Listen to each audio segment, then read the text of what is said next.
Hola a todos, ¿cómo estáis?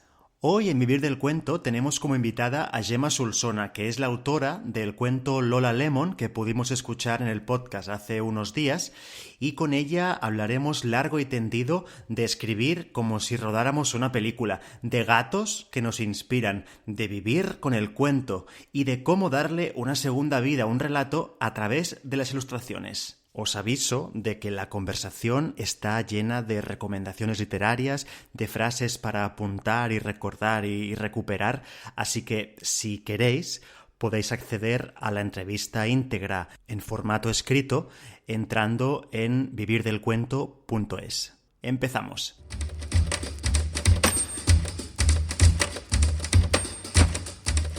Vivir del Cuento, el podcast de las historias que van contigo.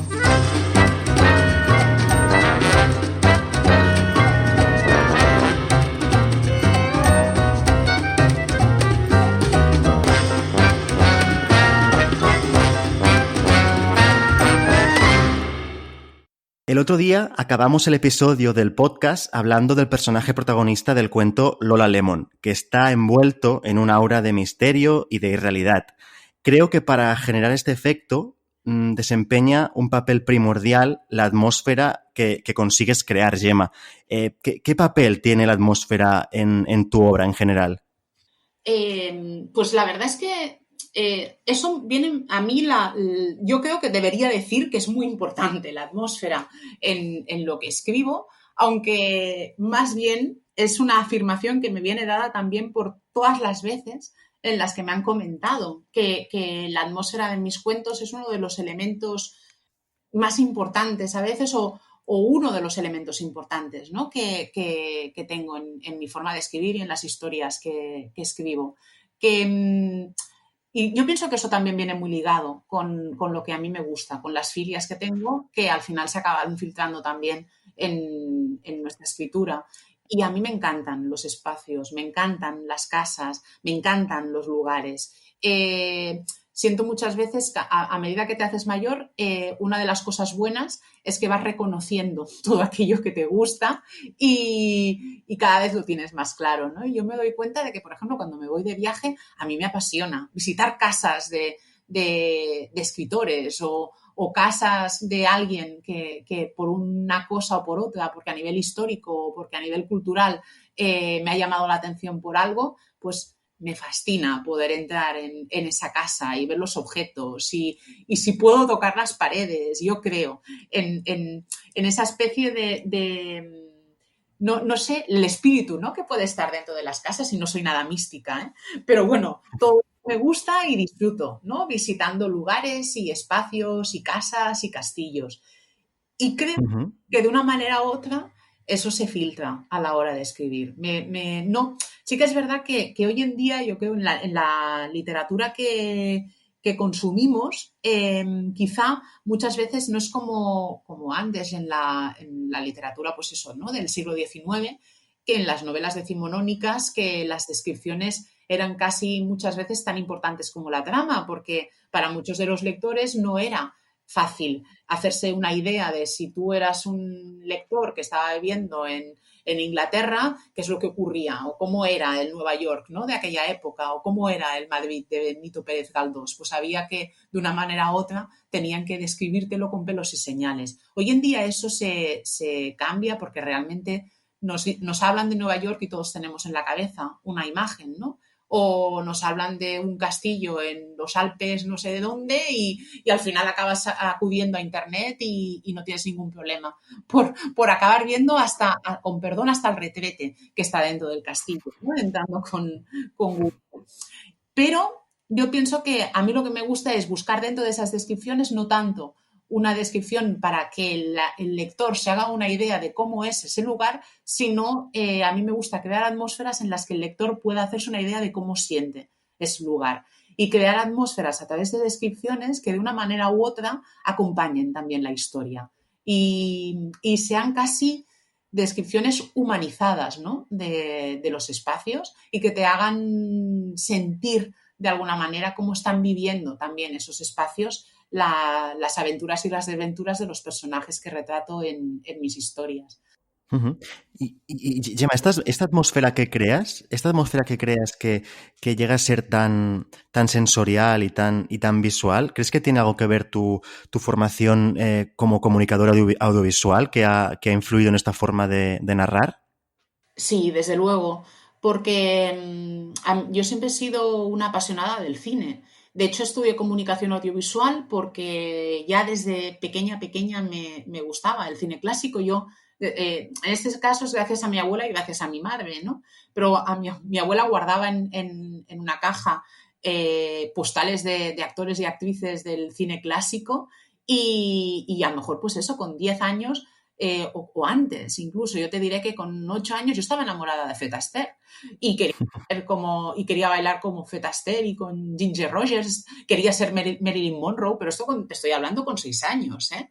Que es así, hacía dibujos de Marilyn Monroe, luego me he quedado en esto, en lo que soy, pero quería ser Marilyn y conocía, me acuerdo que jugábamos al Trivial con adultos, ¿no? Y las preguntas de cine clásico ya te digo, con 9 10 años me regalaron el Trivial Pursuit, el primer Trivial en la comunión, y recuerdo que, bueno, es verdad, era un hacha en las preguntas de cine clásico, porque me gustaba y había visto infinitas películas.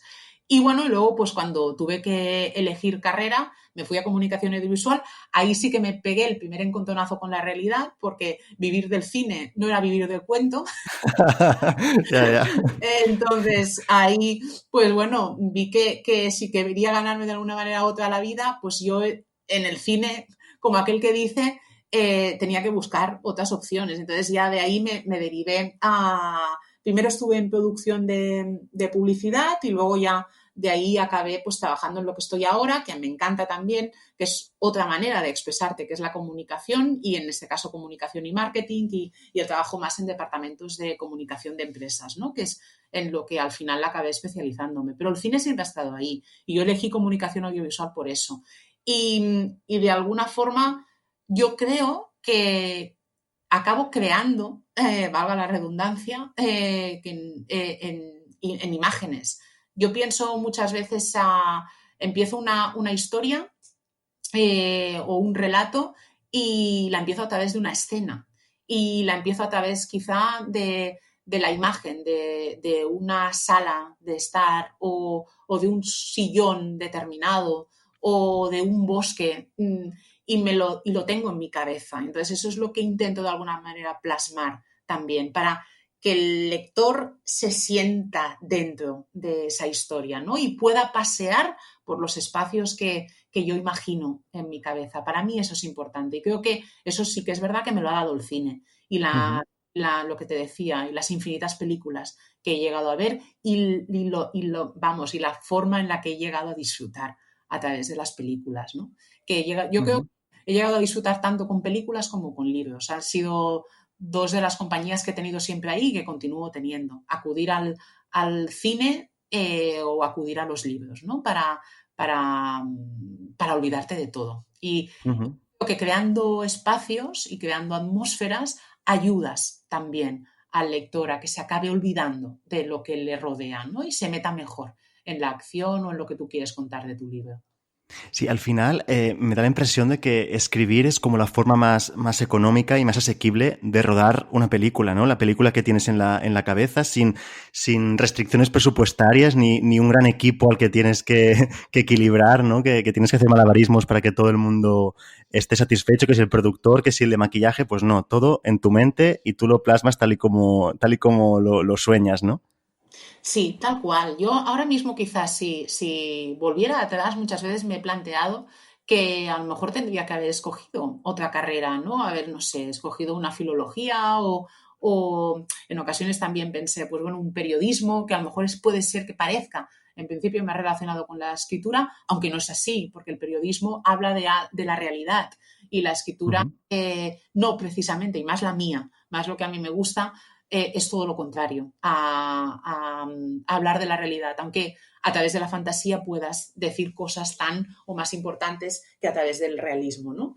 Pero ujú, estoy completamente de acuerdo. Yo cuando hice la carrera, a mí, por ejemplo, en las asignaturas de guión también me gustaban especialmente porque era una manera de crear historias. Y me di cuenta que eso es lo que de alguna forma yo creía que se me daba mejor, escribir, porque además es que escribo desde que tengo uso de razón, desde que aprendí a escribir, tengo una libretita de cuentos que además me la escribió mi abuela y que me encanta porque a mí me apasiona Ana María Matute.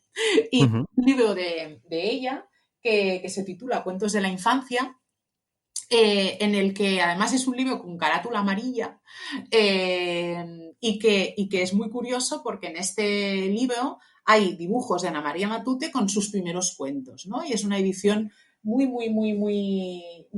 curiosa y preciosa que no sé si algún día volverán a reeditar, perdón, que es Ediciones Martínez Roca. Y vamos, y cuando me la regaló un amigo, cuando me la regaló, pensé, ostras, pues mira, como mi libretita de cuentos. Yo tengo una libretita de cuentos, ya te digo, que a lo mejor tenía como 7, 8 años y tenía una serie de cuentos escritos que mi abuela se dedicó a escribir con una caligrafía que ella tenía súper pulcra, de estas que tenían las señoras que habían hecho caligrafía en la escuela, ¿no? Porque mi Sí. abuela tenía una letra maravillosa, redondita y perfecta, y se dedicó a reescribir cada uno de mis cuentos en una libreta que todavía conservo y que además hace mucha gracia. El título es Cuentos de la niña Gemma Solsona Asensio. Y ya te digo, Ostras, qué tesoro, ¿no? y tengo dibujitos también allí metidos en la libreta, lo guardo como un tesoro, ¿no? Es algo que me hizo mi abuela en su momento y me hace muchísima gracia porque ya te digo, me recuerda a esto, guardando todas las distancias naturalmente, que a este libro que tengo editado de Ana María Matute. Pero volviendo a lo que me comentabas, ya te digo, escribo desde siempre. Y cuando en la carrera al final, en las asignaturas en las que a lo mejor más disfrutaba, era precisamente en las del guión. Pero creo que había otra cosa para mí, para no haberme dedicado más al audiovisual o al cine, que soy bastante negada en lo técnico. Y a mí, claro, es verdad, me era mucho más sencillo ponerme a escribir porque era lo que realmente me apetecía. O sea, una cosa es que en mi cabeza yo tenga las imágenes y otra muy distinta es que las tengas que reproducir a través de una cámara, ¿no? Y quizá a mí me costaba mucho todo el tema de las nociones de iluminación, todo el tema del audio, todo el tema más técnico, que en aquel momento cuando yo estudié la carrera eran elementos que estaban y que tenías que de una manera u otra dominar si querías dedicarte también al tema del cine, pues a mí siempre me había ido mucho más la organización, la comunicación y en este caso lo mental, ¿no? La escritura más abstracta y no transformarla técnicamente en imágenes. Entonces, no sé, quizá, si tengo que ser sincera, eso también fue una de las cosas que influyó y que hizo que me planteara que me era mucho más sencillo seguir inventando historias a través de un teclado que no a través de una cámara con la iluminación perfecta y con lo que tú dices, con todo el equipo de producción que era necesario, ¿no? Para crear historias a través de imágenes, única y exclusivamente. Claro, muy bien. El cuento de Lola Lemon forma parte de la colección Maullidos, que es tu segundo libro de relatos y está publicado por la editorial Stoneberg. Todos los cuentos, o casi todos, no estoy seguro, están ilustrados por Judith García Talavera. ¿Te gusta trabajar con ilustradores? Sí, la verdad es que justo lo que comentábamos, ¿no? El hecho de que me guste crear atmósferas y yo piense que en mis cuentos, porque eso al final lo tienen que decir las personas que te leen, pero bueno, a mí me gustaría pensar que es así, que mis cuentos son muy visuales, ¿no? Que tienen visibilidad, que es una de las cosas que tú lo sabes, que siempre insistimos también, ¿no? A la hora de escribir, que hay que tener visibilidad, hay que escribir con los 5 sentidos. Pues a mí me gustaría pensar que es así, que mis relatos lo tienen esa visibilidad. Entonces, el hecho de crear atmósferas hace que una de las cosas que más me gustan también a la hora de escribir sea que alguien después eso te lo transforme en imágenes, porque es casi como volver a vivir tu cuento, ¿no? Es como verlo en una ilustración en el que alguien ha visto algo que tú a lo mejor como autor o como autora no era lo más importante que habías destacado dentro de tu cuento. Y es como que te vuelvan a contar la historia, ¿no? Una ilustración. A mí me Ujú. encanta. Y me encanta como lectora, o sea, me gustan los libros ilustrados, me gustan, yo les llamo los libros joya, porque son esos libros, sí, son esos libros quieres guardar en tu mesita de noche, ¿no? Y que de cuando en cuando coges de nuevo y disfrutas de una ilustración. De hecho, es algo como muy ancestral casi. Bueno, no sería la palabra justa, pero es como cuando éramos pequeños, lo primero que disfrutamos son los libros ilustrados, yo creo, ¿no? Y Sí. a través de lo primero que imaginas es a través de dibujos, ¿no? Y a través de ilustraciones. Pues es casi como volver a ese periodo, ¿no? Infantil, pero acompañados de relatos y que por tanto te permiten disfrutar doble de ese libro, además de convertirlo en un libro precioso que es así, que quieres guardar casi como un tesoro. Entonces yo soy muy partidaria de ese tipo de libros, como lectora los consumo y naturalmente como escritora, pues ¿qué te voy a decir? Me encanta que haya un ilustrador o una ilustradora que entren en mis historias y que de alguna manera las vuelvan a contar a través de su trabajo. Y Ujú. yo es algo que recomiendo siempre, ¿no? A tanto a quien le gusta escribir, si tienen la oportunidad de trabajar algún día con un ilustrador o una ilustradora, porque es una experiencia increíble. Redescubres cosas de lo que escribes. Claro, ¿y cómo es esta colaboración? Es decir, ¿el ilustrador se lee el cuento y hace una propuesta de lo que él destacaría? ¿O cómo has trabajado con ilustradores tú? De momento siempre hemos trabajado de esta forma más reactiva, es decir, la raíz es el cuento, la raíz es la historia escrita, son las palabras. Y luego a partir de eso, el ilustrador o la ilustradora lo leen y te sugieren la ilustración. Te dicen, pues mira, de todo este cuento yo me quedo con estas escenas y yo ilustraría esta escena o creo que es lo más representativo de tu cuento. Yo de momento con los ilustradores con los que he trabajado y en los libros, tanto en los libros que he coordinado como en antologías como en los míos propios, hemos hecho una ilustración por cuento. No tengo ningún cuento ilustrado, ¿no? en varias escenas, sino que siempre se ha Ujú. elegido una escena determinada. Pero entonces es así, o sea, yo les envío el cuento, lo leen y a partir de ahí me proponen, me dicen, pues mira, la escena que para mí es clave es esta, ¿qué te parece? Y luego además muchas veces va con los gustos y las preferencias del propio ilustrador o la ilustradora, porque a lo mejor la escena del clímax es una, pero resulta que hay una escena en un bosque y el ilustrador o la ilustradora le encantan este tipo de paisajes y te dicen, oye, ¿podemos hacer esta escena? Pues adelante. Siempre, ya te digo, es algo más reactivo. Pero, sin Ujú. embargo, con Judith García Talavera, que es la ilustradora de Maullidos, uno de los proyectos que teníamos y que ahora mismo ya está casi acabándose, que en un principio, te estoy hablando de hace 3 años, que dijimos, después de Maullidos, dijimos, venga, yo con Judith me encanta trabajar, a mí me gusta mucho el trabajo de Judith y a ella tengo la suerte de que le gustan también mis historias y dijimos, venga, pues hacemos una cosa al revés. Judith, sobre este tema, que ya te diré después si hablamos de los proyectos futuros, sobre este tema, yo te doy 2 o 3 pinceladas de los cuentos que me gustaría escribir y tú haces una ilustración. Y a partir de esa ilustración yo hago el cuento. Pero no lo conseguimos porque Judith, y si me escucha, Judith ya lo sabe, que muchas veces les tiro de las orejas porque Judith es mucho más tranquila que yo. Yo soy más dispersa, pero a la vez, o sea, me emociono y empiezo ya a escribir antes de que Judith se hubiera puesto a hacer las primeras pinceladas de una ilustración. Y lo que ocurrió es que yo esperaba las ilustraciones de Judith y no llegaban. Y le dije, me pongo a escribir. Y ella me dijo, adelante. Entonces, al final, este libro ha salido igual, ha salido de manera reactiva. Ah, vale. Quizás es la forma más natural de trabajar, en el fondo. Sí, sí, sí, lo que pasa, la otra es algo que es una fuente de inspiración también para muchos escritores, ¿no? Coger Ujú. una ilustración, ¿cuántas veces a ti también te debe haber pasado? ¿Cuántas veces de repente te encuentras con una fotografía en internet o con una ilustración en un libro y que no tienen nada que ver con la historia que a ti te viene a la cabeza? Y dices, ostras, es que de esto tengo mucho que contar, ¿no? Y, y ocurre, y ya te digo, es una técnica creativa, escribir a partir de imágenes. Pero de momento, en los libros que he publicado, no he conseguido todavía hacerlo.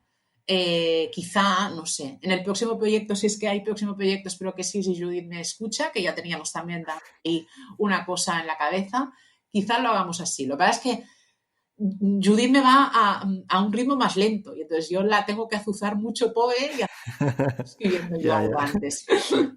Muy bien. Muy bien. Y cambiando radicalmente de tema, ¿tienes gatos, Gemma? Sí, tengo gatos que de hecho cuando escribí Maullidos diría, imagínate, que tampoco hace tanto, pero diría que yo todavía no tenía a mi, o sea, fue casi creo instantáneo, me parece, el escribir Maullidos el gato es un animal que siempre me ha atraído, ¿no? Por el misterio, ¿no? Que rodea a los gatos, por la elegancia de Ujú. gatos y la independencia, que quizás es, yo en el prólogo en el monoloprólogo que le digo de Maullidos, porque el prólogo Sí. lo escribió Jen Díaz, hizo un prólogo, entonces yo puse como mi aportación de monoloprólogo en el que quería de alguna manera también explicar cómo había nacido Maullidos. Y yo decía así como un poco con una generalización bastante grande, que existían como dos tipos de personas, ¿no? Personas perro y personas gato. Las personas Sí. acostumbran más a ir por el camino que está fijado y hacer lo que se debe hacer, y los gatos que son como las personas gato que son como más libres, más valientes. Yo me reconozco un poco perro, ¿no? Porque soy miedosa para apartarme del redil en ocasiones. Ujú. En la escritura me encanta ser gato y me encantan los personajes gato. Entonces, por eso yo creo que me fascina el animal del gato, porque es mucho más independiente. Yo quiero irlos a chuchar y solo bueno, los achucho porque no tienen más remedio, pero si fuera por ellos, no podrías achucharlos nunca, ¿no? Esa es la personalidad felina que me apasiona, que soy su sierva más que su dueña. Y ya te digo, creo que fue casi instantáneo publicar Maullidos y adoptamos a nuestra primera criaturica, que fue Potter, porque además soy una apasionada de Harry Potter, me encanta la magia bueno, y me encanta disfrazarme de Harry Potter y ir a todas las PotterCon y todas estas cosas. Y como no, pues mi primer gato tenía que ser mágico y se llamó Potter. Al cabo de 2 años, como no, pues es eso, imagínate quién me va a decir que no me gusta Harry Potter, porque el segundo gato se llamó Harry. Tendría, sí, tendría que haber sido Dobby, porque tiene más cara de Dobby, Harry, Qué pero se bueno. llamó Harry. Entonces tengo dos gatitos, de Harry y Potter. Pero acá te digo, que no fueron, o sea, yo en el momento en el que escribí Maullidos, todavía no estaban Harry y Potter con nosotros. Había habido otros gatos en mi vida, Ujú. habían sido de mi pareja. Y yo creo que eso fue un poco también digamos, la semilla, ¿no? A través de la cual yo me fui aficionando cada vez más a los gatos, a través de los gatos de mi pareja, de Jordi. Yo tengo que confesar que yo era más de perros, bueno, y quizás lo soy todavía, pero por comodidad cogimos también un gatito, hará 2 años, pibe, y estamos, o sea, estoy enamorado, es que no sé cómo he vivido tantos años sin gato, estoy enamorado de este animal, sí, sí. Es que es así, yo también. O sea, a mí de pequeña me hacías un... Yo lo recuerdo, o sea, los test psicotécnicos en el colegio, tu mayor deseo tal, tener un perro. O sea, un gato no se me pasaba por la cabeza. Claro. Un perro. Porque además es esa idea, ¿no? De fidelidad absoluta, de devoción, ¿no? Que Ujú. la diferencia es esa, la devoción cuando te mira un perro, la devoción que siente por su dueño es la devoción que siento yo cuando miro a mis gatos. Pero, Sí, sí, sí. ¿sabes? Es como algo completamente distinto, pero es que es muy divertido. Y entonces el momento en el que viene el gato por propia voluntad y se te sienta en el regazo y te ronronea o te mira con esos ojos de cariño, entonces eso es la gloria, ¿no? Porque cuesta mucho más. Un perro lo hace siempre, pero un gato no. Claro. Y me encanta esa capacidad que tienen de hacer lo que les da la gana en cada momento. Sé que tengo que aprender mucho de los gatos todavía y de Harry y de Potter más. Pues sí, ya somos dos, estoy de acuerdo Exacto. completamente, sí. ¿Y por qué crees que hay una relación tan estrecha entre gatos y escritores? ¿Por qué congeniamos tan bien los escritores con los gatos? Pues quizá porque es eso, son animales mucho más independientes que los perros, ¿no? Y tú imagínate, ponerte a escribir no hay nada más. Sí que es verdad que hacen lo que les sale de las narices, ya te lo he dicho antes, entonces es verdad que a veces estás escribiendo y si les da la gana ponerse encima del teclado, se ponen encima del teclado. Y si les da la gana pasear por tu espalda y subirse en la estantería cuando tú estás intentando concentrarte en la escritura, pues es que hacen lo que les da la gana, ¿no? Y es así. Pero es verdad, requieren mucha menos atención que Sí. los perros, ¿no? Y quizás son animales misteriosos. Yo creo que al final quien escribe, de alguna forma, novela también, pero relato muchas veces es extraer el misterio de una historia, ¿no? Es extraer la esencia. Hay algo Ujú, misterioso que tú quieres contar en esa historia que tienes en la cabeza.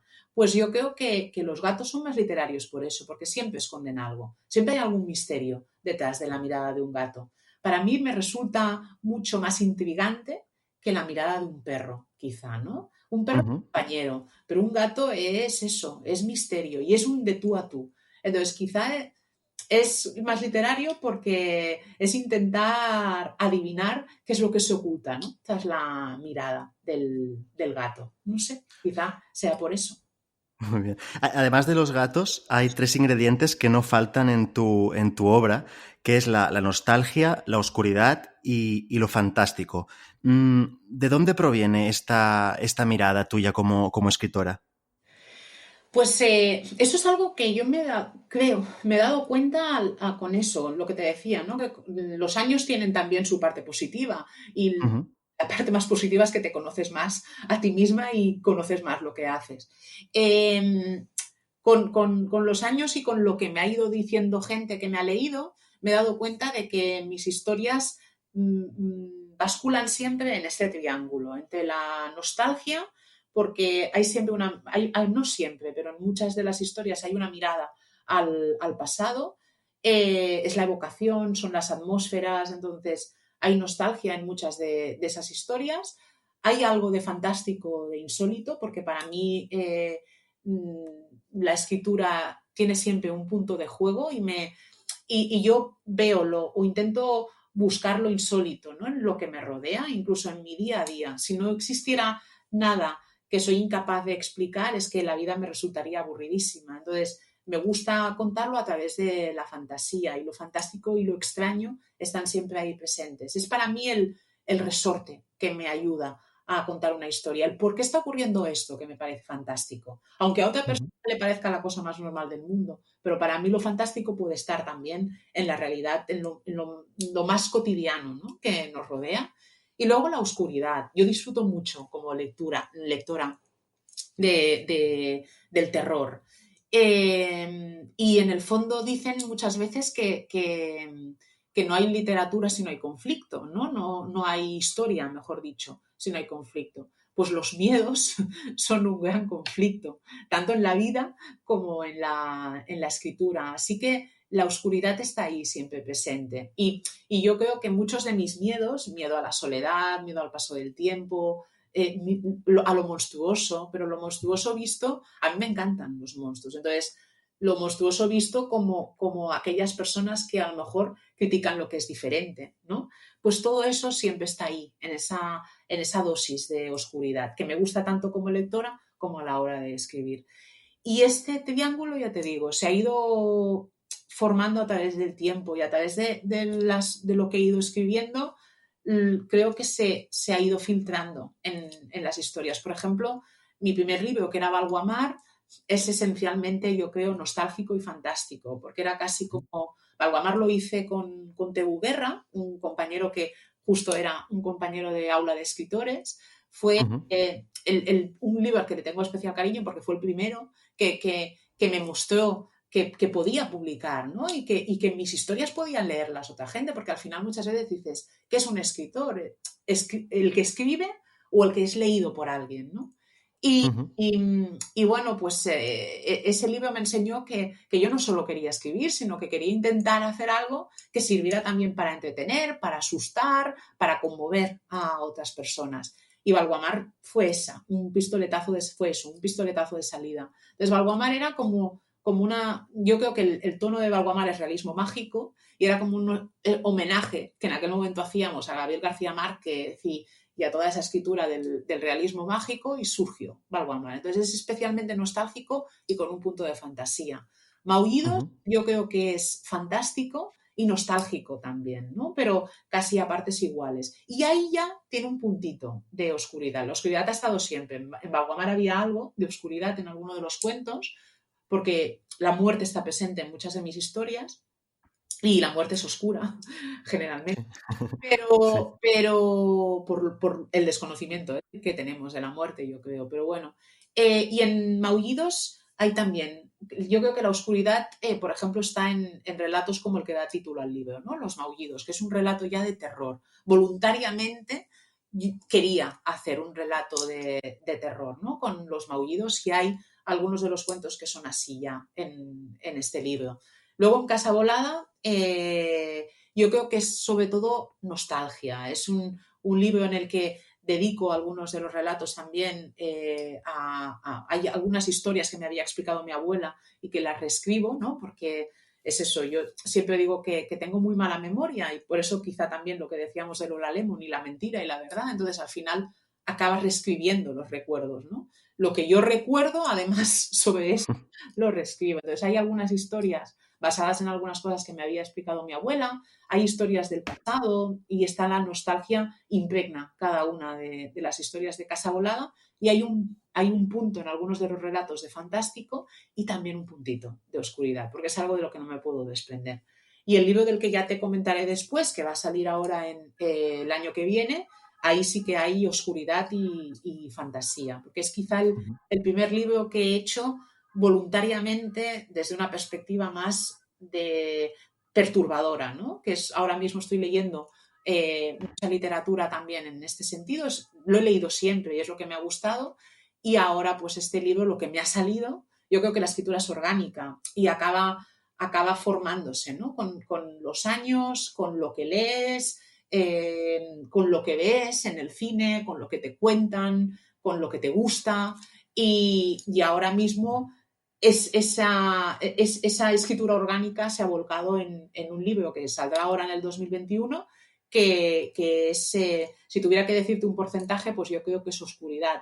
Un 70% y un 25% fantástico, porque son relatos de lo insólito también, y hay Ujú. muy poquita nostalgia, yo creo, en esos relatos, porque son bastante oscuros. Volviendo a Casa Volada, el título está inspirado en Casa Tomada de Cortázar, ¿verdad?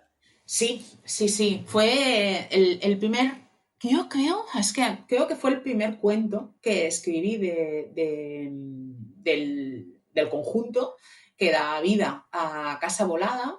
Y luego me di cuenta, bueno, pues que el hilo que unía todas las historias, que yo, es eso, ¿no? Antes lo hemos comentado alguna vez contigo, Rubert, alguna vez que hemos hablado de que los libros de relatos soy siempre de las que recomiendan que un libro de relatos no lo puede unir el hecho de que sea Rubert Sendra quien lo ha escrito, o sea, Gemma Solsona, más allá de que no seas, pues eso, no seas Mercè Rodoreda y te hagan una recopilación de tus cuentos, ¿no? O seas Cortázar y hagan una recopilación de tus cuentos, porque ya como autor tienes una Ujú. trayectoria detrás y por lo tanto es una antología de autor, no una antología de cuentos. Pero un libro de relatos, yo soy partidaria de que tiene que tener un hilo, ¿no? Que une todas esas historias. Que al final el hilo es la propia escritura porque es así, de manera automática, las historias las vas escribiendo y no te das cuenta de que están teniendo, o sea, se escriben en un momento determinado y lo que te comentaba, si la escritura es orgánica y en ese momento te obsesionan una serie de cosas, estás leyendo una serie de libros, estás viendo una serie de películas, todo lo que escribes, más allá de que tenga tu propio estilo, siempre, y a mí me gusta pensar que es así, pues se va encaminando, ¿no? A a un conjunto determinado de ideas, hay unos objetos que sobresalen en un momento dado y van uniéndose poco a poco, ¿no? En una estructura que da pie a un libro de relatos. Y es lo que me ocurrió con Casa Volada. Escribí Casa Volada, creo que fue el primer cuento, porque Cortázar, yo creo que para los que escribimos relato, es un escritor fetiche, es un dios para muchos de los que escribimos relato. A mí, yo leo a Cortázar y leo algunos de sus cuentos y cada vez que lo leo descubro cosas y muchas veces es que ya me pierdo en su musicalidad, ¿no? Y en cómo me cuenta las cosas, porque es que lo cuenta precioso. A mí me gustan esos escritores que me lo cuentan todo de manera preciosa, ¿no? Y Cortázar lo consigue, más allá de que luego además los cuentos tengan un sentido u otro, ¿no? Y Casa Tomada es un cuento que me apasiona leer y volver a leer, ¿no? Esa casa que poco a poco se va adueñando casi, ¿no? De ese ente que se va adueñando más bien, ¿no? De la casa, esa casa tomada. Y como los personajes, sin darse cuenta, que es lo que nos pasa muchas veces en la vida, no sabemos cuál es el momento en el que la vida se nos escapa de las manos, ¿no? Y esa pareja de hermanos se va viendo expulsada, ¿no? De su propia casa, que es lo más inquietante que te puede ocurrir, más allá de que luego tenga lecturas políticas, Casa Tomada, ¿eh? Pero ese cuento me fascina. Entonces era mi particular homenaje y fue así. Escribí un cuento, los cuentos te vienen a la cabeza de las maneras más insospechadas. A mí me vino un título que era Casa Tomada. Y pensé, ¿qué ocurriría si la casa, más que a un ente que se adueña de la casa se cansa de ti? Y la casa vuela, cosa que tú muchas veces no haces, ¿no? Esto a mí me viene también porque soy una persona muy procrastinadora, que siempre digo, haré esto y no lo acabo de hacer nunca. Entonces es un poco, el cuento nació de esa idea, nació de que se me ocurrió el título a través de Casa Tomada, una casa volada, que acaba cansándose de la procrastinación de la pareja que vive en ella y dice, bueno, o os espabiláis vosotros o me largo. Yo me largo. Exacto, y es un poco esa idea. Y luego ya, gracias a una amiga que se llama Betty, que además la cito en el prólogo también, ella estaba leyendo en ese momento, me recomendó La ciudad y la casa, de Natalia Ginsburg, La ciudad y la casa.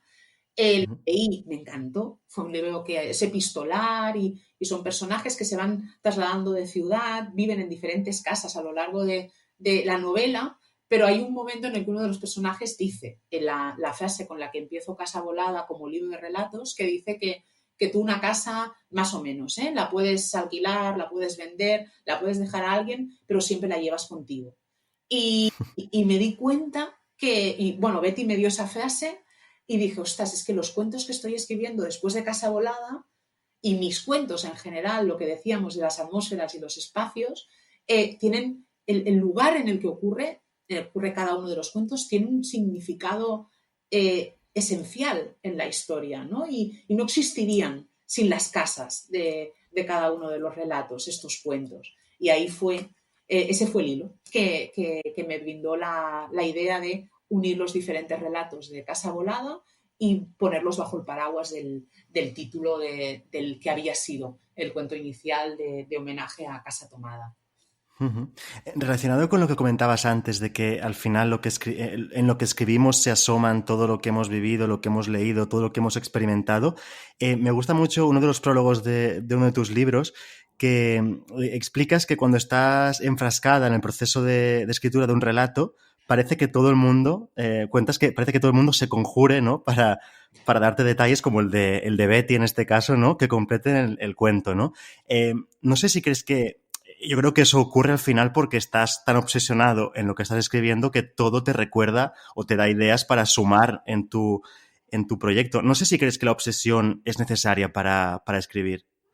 Yo pienso que sí, porque además, pero que es verdad que la acabas llevando a tu terreno, ¿no? Porque a lo mejor Claro.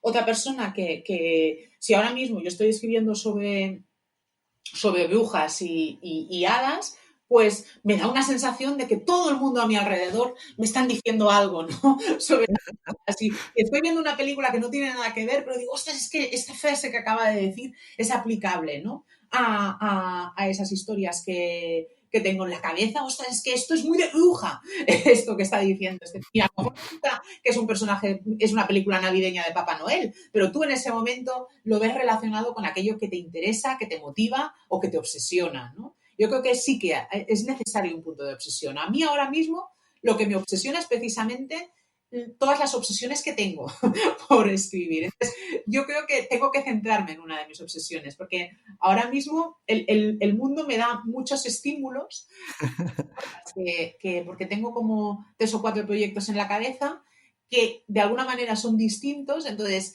mi esfuerzo es en que el mundo, el lenguaje universal que me rodea de las cosas, de los amigos y de las películas y de los libros que leo, al final acaben confluyendo solo en una de estas obsesiones que tengo en la cabeza ahora por escribir, ¿no? Y que al final tendré que esforzarme y bueno, y luego lo que acabo teniendo es una libretita donde si luego hay estímulos que se van por otro lado a otra de las obsesiones que tengo en la cabeza y que algún día escribiré, pues nada, las dejo apuntadas y ya vendrá el momento, ¿no?, de recuperarlas.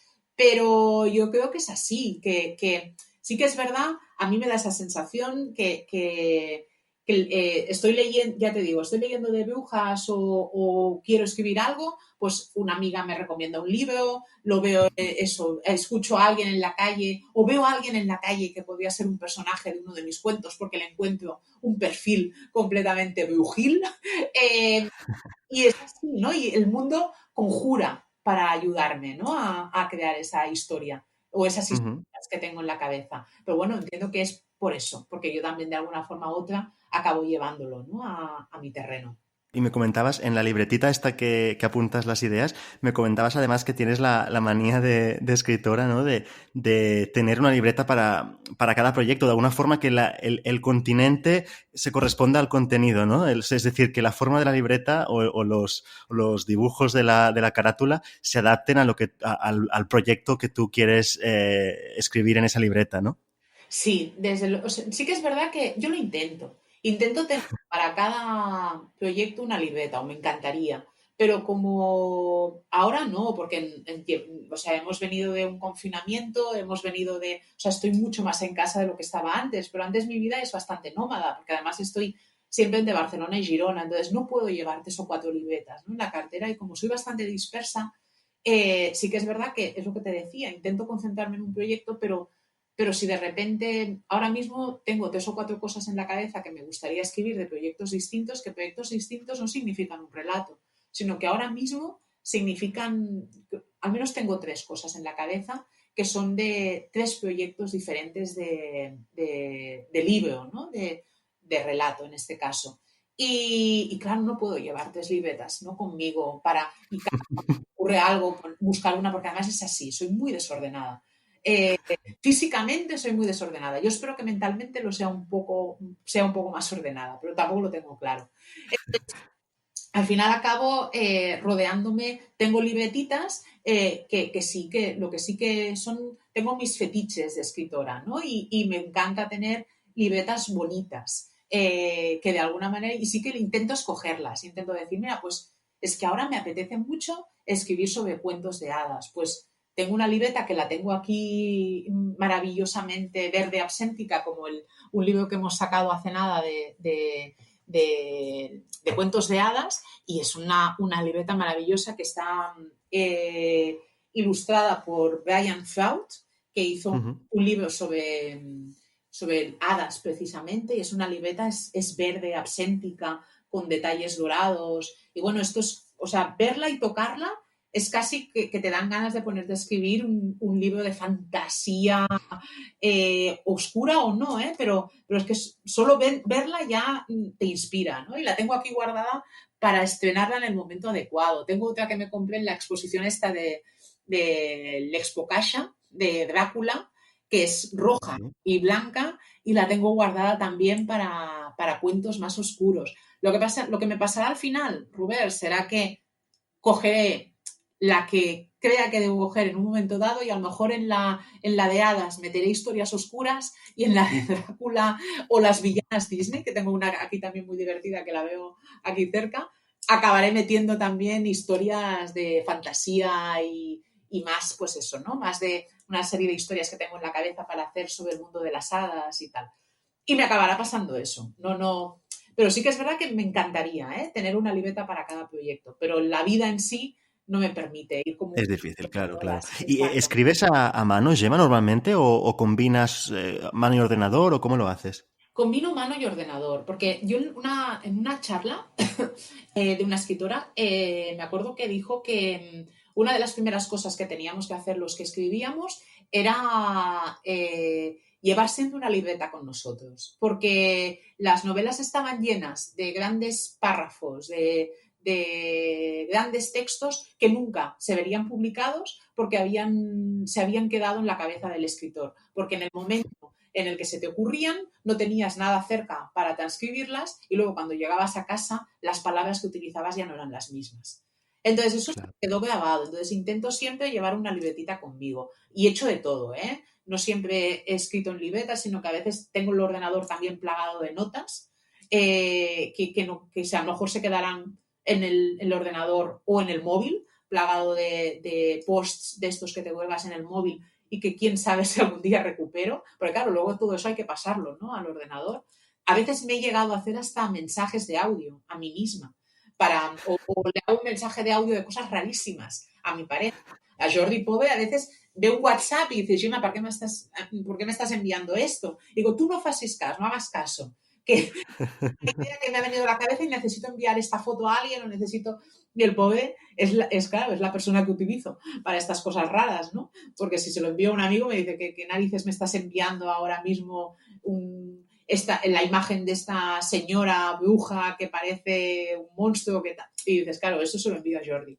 Pero, pero sí que es verdad que bueno, al menos lo intento. Recoger en texto, todo ahí en escritura, ¿no? A mano. Las ideas que me vienen a la cabeza, lo que pasa es que a la hora de ponerme a escribir necesito estar delante del ordenador. Y ujú, pero, en los momentos en los que me pasa una especie de algo eléctrico, como de medium de escritura automática, que coges el bolígrafo y coges la libreta y no sabes por qué, acabas de leer una frase en un libro que te inspira y pumba, y empiezo a escribir de manera automática con una letra horrible, porque mi letra es horrible, pero que yo la entiendo, claro. Y empiezo y quiero 2 páginas y luego llego a casa y veo que esas 2 páginas me cuadran perfectamente con la historia que estaba escribiendo en el ordenador. Pues bueno, eso es una maravilla, eso es un éxtasis. sí, sí, es un momento mágico, sí, sí, es Exacto, verdad. exacto. Sí, sí. Muy bien. Bueno, como sabes, los autores que publicamos en el podcast vivimos con el sueño de vivir del cuento. Y entonces te quiero preguntar cómo vive del cuento Gemma Solsona. Pues yo creo que el cuento forma parte de mí ya. No, no, es que no me imagino mi vida sin cuento. No me imagino mi vida sin poder contar, porque mm, desde siempre he sido, yo creo que si escribo es porque antes he sido una devoradora de libros y el cuento ha formado parte de mí ya, pues eso, desde que era niña y devoraba los libros y devoraba primero naturalmente cuentos y luego ya pues novelas más juveniles y libros a los que les tengo un cariño especial o autores, pues eso, ¿no? Como yo siempre digo el mismo y es que es un libro como fetiche para muchas de las que escribimos, en Mujercitas de Luis Mellalcott, pero es así, y todos los libros de los Hollister y los Cinco y Charles Dickens, que me lo leí entero, y luego me vino Ujú. a Agatha Christie con 9, 10 años, iba leyendo, iba leyendo, iba leyendo, y luego ya pues nada, ¿no? Pues autores que ya a medida que te haces más mayor, me vino eso, pues la pasión por el realismo mágico y por leer a Márquez y a Allende, y luego descubrí a Capote, que es uno de mis escritores preferidos, o a Millás, y hace ya unos pocos años, pues, creo que ya 3 o 4 ya, leí por primera vez a Shirley Jackson y dije, Dios mío, esta gran bruja tiene que convertirse en una de mis musas. Y si hiciera una cena algún día literaria con musas y con fantasmas, elegiría cenar naturalmente con Shirley Jackson, Angela Carter y Mia María Matute. Así que bueno, vas viendo poco a poco, ¿no? Lo que te gusta, pero la literatura como lectora, el cuento, en ese caso, forma parte de mí desde siempre, desde la lectura. Y luego ya a nivel de escritura, leyendo todo eso, es imposible caer en ese limbo extraño que me produce imaginar historias. O sea, las personas que me conocen saben que a lo mejor un día están hablando conmigo o estamos viendo una película o lo que sea y de repente tengo que sacar el boli porque me ha venido a la cabeza una Claro. idea, ¿no? Y yo creo que eso nos pasa a todos los que escribimos. Y yo vivo del cuento como el que respira, creo, ¿no? Porque forma parte de mí, forma parte de lo que me gusta, de lo que me apasiona. No, no puedo vivir del cuento, lamentablemente, pero vivo con el cuento siempre, enganchado a mí, ¿no? Vivo con las letras y todo lo que me gusta está relacionado, muchas de las cosas que me gustan están relacionadas con eso, ¿no? Con contar historias y con disfrutar de las historias. Ujú. Esa es mi manera de vivir del cuento, vivir con el cuento, yo Con creo. el cuento. Me parece muy bien el matiz, sí. Tú, Gemma, has participado e incluso coordinado varias antologías de relatos. ¿Crees que son la mejor salida para los cuentos hoy en día, este formato? Yo pienso que hoy en día el cuento se está valorando un poquito más de lo que se hacía antes. Creo que nace a raíz, bueno, debe haber muchos otros elementos que ayudan, pero sí que es verdad que creo que Mariana Enríquez, con sus cosas que perdimos en el fuego, que creo que fue en el 2016 más o menos, hizo muchísimo porque la gente, o los lectores en este caso, valoraran el cuento como una narrativa, un género que puede llegar al gran público, que no solo es un género para los que escribimos, que yo creo que es lo que ocurría con el relato, Ujú. ¿no? Que lo leíamos solo muchas veces los que escribimos, pero no lo leían los que no tienen intención de escribir, pero les encanta leer, ¿no? Que yo tengo muchos amigos y muchas amigas que son grandes lectores y siempre me dicen, es que, Gemma, ¿por qué no escribes novela? Porque el cuento les da pereza. Yo creo que Mariana Enríquez,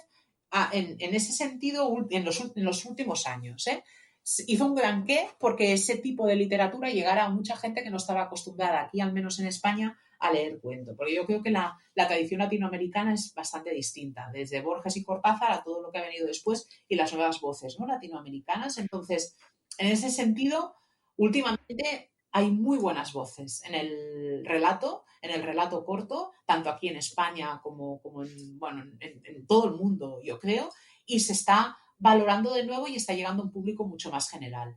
Y las antologías de relatos son otra forma también, ¿no?, de hacer llegar este género al lector y hacerlo a través de un tema que le interesa, para que conozca diversas voces y luego ya les dé la oportunidad a esas voces que le han gustado en ese cuento, aunque a veces es difícil juzgar por un solo cuento que aparece en una antología cuál es la trayectoria del autor o si te puede gustar más o menos, pero bueno, es lo que en un principio las antologías de diversos autores facilitan, que puedas conocer varias voces y que en ese momento a mí las antologías que me gustan son aquellas que están orientadas a un tema en concreto, ¿no? ¿Que te gustan las brujas? Pues una antología de brujas. Que tienes o sea, que es un homenaje a un escritor, un homenaje a Bradbury. Este año se han hecho varias antologías, ¿no?, en homenaje a Bradbury. ¿Que te Sí. gustan los cuentos de hadas? Pues una antología sobre los cuentos de hadas en los que voces distintas aportan su grano de arena, ¿no? Aportan su particular versión de ese cuento o aportan su particular forma de ver la trayectoria de un autor o su particular homenaje, ¿no? Y yo creo que las antologías de diversos autores, vuelvo a repetir, te dan esa oportunidad, conocer a voces distintas y además disfrutar de un tema que te interesa. Ujú. Muy bien. Para ir terminando, hablemos un poco, Gemma, de proyectos de futuro. Nos has avanzado alguna cosa durante la entrevista. En 2021 publicarás tu cuarto libro de relatos, que es Blancogramas. Uh -huh. ¿Nos puedes avanzar un poco qué encontraremos en él?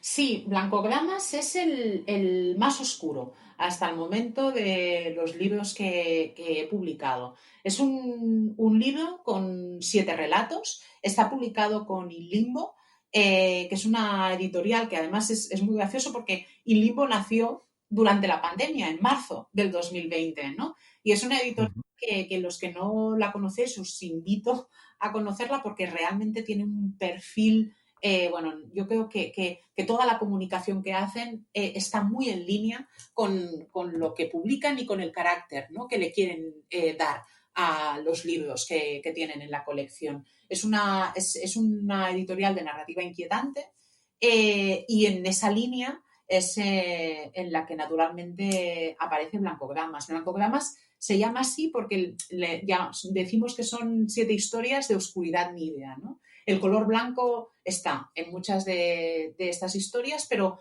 desde esa perspectiva de que el blanco siempre se relaciona con la pureza y muchas veces a mí me resulta mucho más inquietante algo completamente blanco que negro, ¿no? Porque es como, eso lo decía Mónica Ojeda en Mandíbula, que el blanco es un color que está siempre a punto de ensuciarse.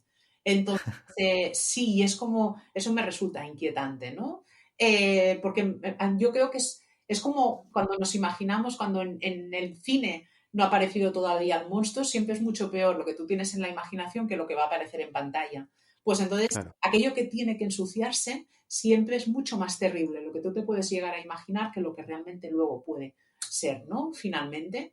Y por eso de ahí a mí me resulta escalofriante el color blanco. Y fue algo también como automático. Sin darme cuenta, en algunos de los relatos que tenía escritos, en 2 o 3 relatos, me di cuenta de que el blanco aparecía en los títulos. Y pensé, hostia, qué curioso. Y me di cuenta de que estaba escribiendo relatos en ese sentido mucho más oscuros. Hablé con la editora de In Limbo, que es Ana Martínez, que ella también es escritora, y nos habíamos conocido porque ella había leído Casa Volada. Yo leí un libro suyo que se publicó en Neolas, que es Reliquias, y nos gustamos, ¿no?, la forma de escribir. Ella me comentó que iba a crear una editorial, entonces me invitó a coordinar una antología que se titula Ars Moriendi, que son cuentos de la no vida y son de diversos autores, y son diversos autores que de alguna manera u otra está publicado, lo publicamos justo ahora, en octubre, fue para una fecha bastante señalada, el Día de los Difuntos, y son 10 autores. Está, bueno, David Roas, Ángeles Mora, Solán Rodríguez Pape, Ana Yurba, María Zaragoza, la propia Ana, Alberto Chimal, Pablo Brescia, Ana Morán Infiesta y yo misma. Creo que no me he dejado nadie, sino...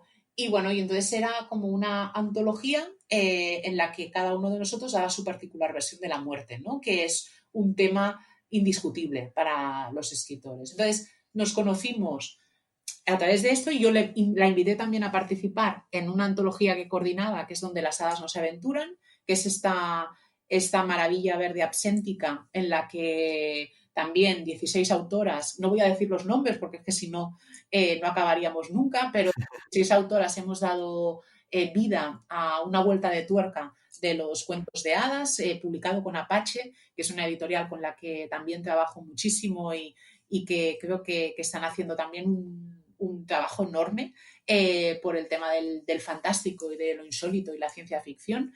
Y con ellos hemos publicado el Donde las hadas no se aventuran. Y yo invité a Ana a participar aquí, ella me invitó a coordinar Ars Moriendi. Vimos que tenemos muchas filias en común.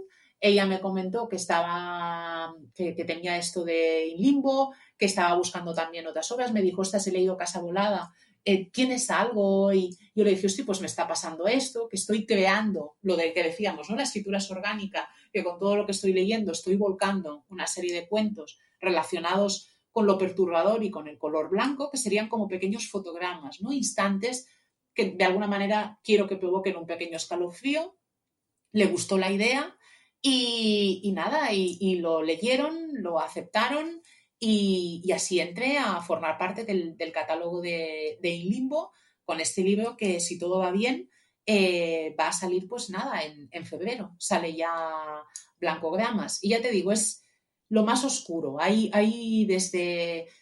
que es verdad que mis temas están ahí, porque sale la infancia, hay casas también, y áticos y desvanes, ¿no?, que todo eso también se ha acabado dándole forma también una serie de obsesiones que me han venido en los últimos meses, después de leer, por ejemplo, Ancho Mar de los Sargazos, de Jean Rhys. entré en contacto con todo el tema de las locas del desván, que es un tema también que podría dar para otro Vivir del Cuento, si quieres que hablemos de ello, porque son, pues, de alguna manera son esos personajes que se contraponen al ángel del hogar, que era como la figura de la mujer que se esperaba que... de la literatura más victoriana, ¿no? De esa figura de mujer perfecta que cuidaba del hogar, que hacía justo lo que se esperaba de ella, pues las locas del desván yo creo que toman el papel de las antiguas brujas, ¿no? Y son esas mujeres que, como hacían justo lo que no se esperaba de ellas y en el fondo querían ser libres, pues acababan siendo consideradas como locas. Y Ancho Mar de los Sargazos es una loca del desván por excelencia, que es la primera mujer de Rochester, de Jane Eyre. Quien haya leído Jane Eyre, de las hermanas Brontë, recordará que la primera mujer casi se ve como un fantasma, ¿no? En la novela, y se ve como un fantasma, yo lo digo en el prólogo de Blancograma, se ve como un fantasma porque no se le da voz. Y a quien no se le da voz al final se acaba convirtiendo, ¿no? en un fantasma. Y lo que hace Jane Rhys en la novela de Ancho Mar de los Sargazos es explicar la historia de esa primera mujer de Rochester. Y entiendes muchas cosas de por qué acaba así. Y te aseguro, Rubert, que te acaba cayendo mal Rochester incluso. Y un poquito Jane Eyre, creo, pero bueno, no tanto. Pero Rochester sí. Entonces me obsesioné también con todo esto, ¿no? De las locas del desván y todo el tema de la literatura más perturbadora que estaba leyendo últimamente. Y de ahí acabaron saliendo las 7 historias de Blancogramas. Pues estaremos atentos entonces el mes de febrero, ¿no? ¿Has comentado? Sí, en el mes de febrero. Luego más adelante no sé si saldrá otra cosa que tengo ahí también, pero no puedo hablar todavía de ella porque todavía no está cerrado, pero es un tema de brujas y hadas también, y que ya está acabado y que sería un libro de cuentos ilustrados también que he trabajado con Judith García. Pero lo dejo ahí. No sé si saldrá a lo largo del 2021. De momento, vale. Pero es Blancogramas y va a ser, pues eso, la parte más oscura de lo que he estado escribiendo hasta ahora, yo creo. Muy bien. ¿Dónde pueden encontrarte los oyentes para saber más de ti?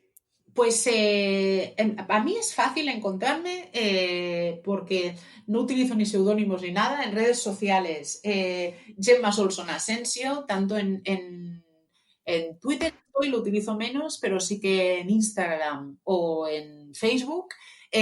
Tengo un blog, lo que pasa es que lo tengo súper desactualizado, esas procrastinaciones que te decía antes, voy a actualizarlo, no lo actualizo nunca, que lo creé en el momento en el que publicamos Maullidos y se titula precisamente Mis Maullidos, el blog. Pero bueno, sí que te diría que lo que muevo ahora mismo es a través de mi Instagram y a través de Facebook, ¿no? Que es un poco donde es la ventana que me sirve de momento para ir publicando lo que leo y lo que me obsesiona, lo que me da miedo, lo que me interesa, lo que me perturba y lo que me gusta. Y lo voy publicando ahí en las redes sociales. Y lo que escribo, naturalmente. Claro. Muy bien. Pues ha sido un auténtico placer, Gemma. Muchas gracias por dedicarnos este rato tan interesante. Como sé que las casas, como nos has dicho, pues te apasionan, pues te tengo que decir, por supuesto, que Vivir del Cuento es tu casa, así que cuando quieras pasarte por aquí otra vez para inspirarte, para contarnos una historia, para lo que quieras, pues aquí estamos, ¿vale? Yo estaré encantada. Ya sabes que además escribir me gusta casi tanto como hablar, ya lo ves. Estaré encantada de compartir con vosotros y además de hablar de lo que nos gusta, tanto a ti como a mí, que son las letras, ¿no? Así que cuando queráis. Y tanto. Repito, cuando me digáis. Muy bien. Pues muchísimas gracias, Gemma. Pues muchas gracias, Rubert, y nada, y a seguir viviendo del cuento, ¿no? Que Eso mismo. Y con el cuento, como decías tú. Con el cuento, exacto, con el cuento a cuestas, que eso nunca... Exacto. Un abrazo. Gracias, un beso. Y hasta aquí este programa tan especial que hemos compartido con Gemma Solsona. Yo me pongo a trabajar desde ahora en el próximo audiorelato que tendremos, como siempre, el día 8, en este caso el día 8 de febrero. Y si no queréis perder detalle de todos los proyectos que están por venir en el podcast, ya sabéis que os podéis suscribir a la newsletter de Vivir del Cuento, entrando en vivirdelcuento.es/suscríbete. Así que nos mantenemos en contacto y gracias por darle vida a este cuento. Un abrazo.